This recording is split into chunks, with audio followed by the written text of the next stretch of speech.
Good morning. It's about 7:50 a.m. West Coast time on Wednesday, September 3rd. Currently, I am watching survivors of Jeffrey Epstein speak at a press conference on the steps of the Capitol. It's powerful. And the point of this press conference, there are two competing House resolutions right now to force release of the Epstein files and to pry them from the grip of Pam Bondi and Kash Patel at the DOJ. One of those resolutions, written by Khanna, Democrat from California, and Thomas Massie, Republican from Kentucky, would actually force the DOJ to release further materials from the Epstein files. Donald Trump and his administration have been threatening Republicans in the House to keep them from voting for the real resolution. Instead, Mike Johnson has put forth a competing resolution, the Speaker of the House, that is a much watered down version of Khanna and Thomas Massie's resolution, even though Mike Johnson took 3 pages word for word from their resolution for his resolution. Mike Johnson just took out all of the teeth. He took out all of the enforcement measures for his resolution. So they need 218 votes. They have 212 Democrats, and they have 4 Republicans who are supporting the Khanna Thomas Massie version.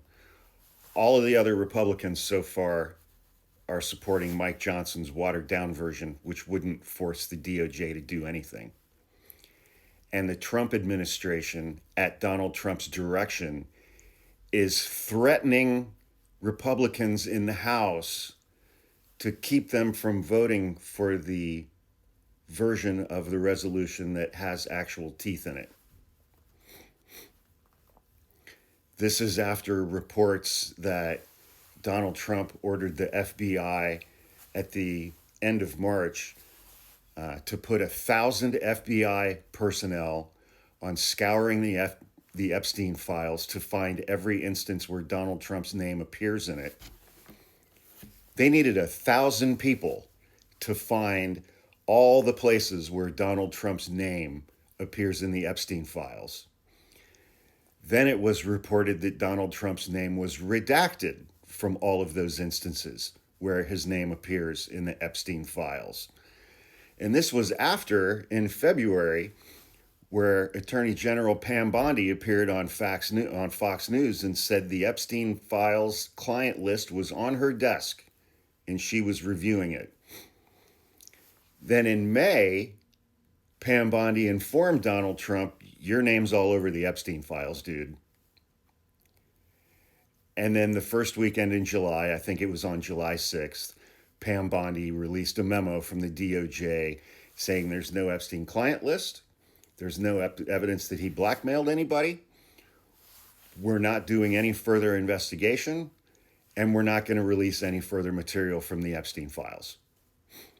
And now Donald Trump is threatening Republican members of the House to keep them from voting for the version of the resolution that would actually pry these files from the grips of Pam Bondi and Kash Patel.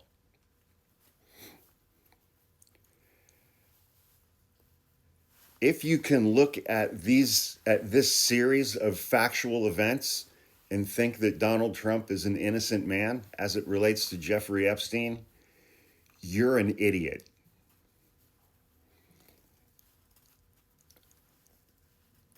All of these Republicans are going on record. All of them are going on record covering up for Donald Trump and his involvement with Jeffrey Epstein. None of these are the actions of an innocent man. They just aren't.